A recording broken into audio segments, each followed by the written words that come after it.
আসসালামু আলাইকুম, কেমন আছেন সবাই? আলহামদুলিল্লাহ আমি ভালো আছি। কুকিং স্টুডিও বাই মিম চ্যানেলে আপনাদের সবাইকে ওয়েলকাম। আজকে আমি একটা অনেক মজার লোভনীয় একটা স্ন্যাক্স আইটেম শেয়ার করব। সরিষা ফুল দিয়ে যে এত মজার একটা বিকালের নাস্তা হয় এটা আমার জানা ছিল না। আমি ছোটোবেলায় সরিষা ফুল দিয়ে তেঁতুল মাখা খেতাম, বাট এই বিষয়টা আমার জানা ছিল না। সো যখনই চোখে পড়লো মনে হলো কেন নয়। ফার্স্টে আমি কিছু এক মুঠি বলতে পারেন বাজার থেকে সরিষা ফুল কিনে এনেছি। এনে ঠিক দেখিয়ে দিচ্ছি এভাবে করে আমি জাস্ট কচি যতটুকু ডাটা থাকে ঠিক ততটুকু নিয়েছি, আর শুধু ফুলের সাথে যতটুকু হয় ঠিক ততটুকু নিয়েছি। বাকি যে ডাটাগুলো থাকে আমি সেগুলো নিইনি, এভাবে করে আমি আমার প্রয়োজন অনুযায়ী নিয়েছি। নিয়ে আমি খুব ভালো করে এগুলোকে ক্লিন করে নিয়ে এসেছি। ক্লিন করার পরে আমি জাস্ট এগুলোতে সামান্য পরিমাণে লবণ দিয়ে 10 মিনিটের জন্য রেখে দিব। তাতে করে এই ফুলগুলো থেকে একটা পানি বের হবে এবং ওই পানিটা দিয়েই আমি মিশ্রণটাকে মাখিয়ে নিব। দেখতেই পাচ্ছেন বেশ কিছুখানি পানি বের হয়ে এসেছে। এবার আমি এটাকে হাত দিয়ে আরেকটু ভালো করে কষলে আরেকটু পানি বের করে নিচ্ছি, যেন পরবর্তীতে পানিটা না বের হয়।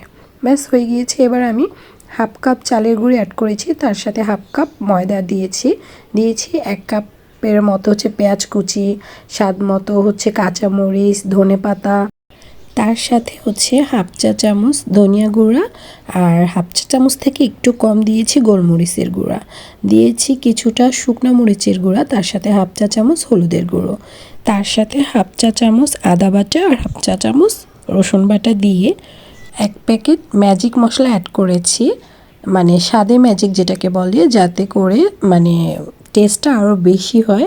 সেজন্য আমার কাছে খুব ভালো লাগে, তাই আমি অ্যাড করেছি। তো আমি লবণটা অ্যাড করিনি, যেহেতু আমি আগে লবণ দিয়ে নিয়েছি। রেডি। এবার আমি একটা প্যানে সরিষার তেল নিয়েছি, যেহেতু এটা সরিষা ফুলের চপ বলতে পারেন, তাই আমি সরিষার তেলটা ইউজ করেছি। আমার কাছে ভালো লেগেছে, খেতেও মাশাআল্লাহ অনেক টেস্ট হয়েছিল। ঠিক এইভাবে আমি হাতের সাহায্যে শেপ করে নিয়েছি, পেঁয়াজু স্টাইলে বা বড়া স্টাইলে যেটাই বলেন।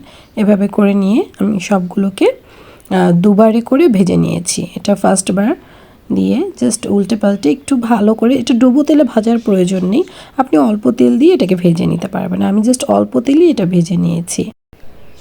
এভাবে যখন ফার্স্টের সাইডটা হালকা ব্রাউন কালার হয়েছে আমি উল্টে দিয়েছি। এভাবে করে আমি দুবারের মতো উল্টে পাল্টে দিয়েছি।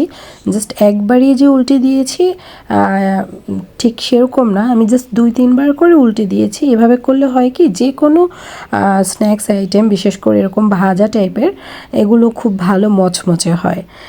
এজন্য আমি সবসময়ের জন্য দেখা যায় যে কোনো কিছু পাকোড়া হোক বা এই চপ টাইপের হোক, এগুলো বড়া হোক, যে কোনো কিছু আমি খুব বারবার করে উল্টে দিই, তাহলে সেটা খুব ভালো করে মচমচে হয়, খেতে খুবই মজা হয়। তো এভাবে করেই আমি সবগুলো বড়াকে ভেজে নিয়েছি। ব্যাস আমার হয়ে গিয়েছে। দেখতেই পাচ্ছেন লুকসটা মাশাআল্লাহ খুব সুন্দর হয়েছে, আর খেতেও আলহামদুলিল্লাহ অনেক মজা হয়েছিল। কেমন লেগেছে আমার ভিডিওটি অবশ্যই কমেন্ট করে জানাবেন, আর সবাই খুব ভালো থাকবেন। থ্যাংক ইউ সবাইকে, thanks for watching. See you in the next video. Bye bye. Allah Hafiz.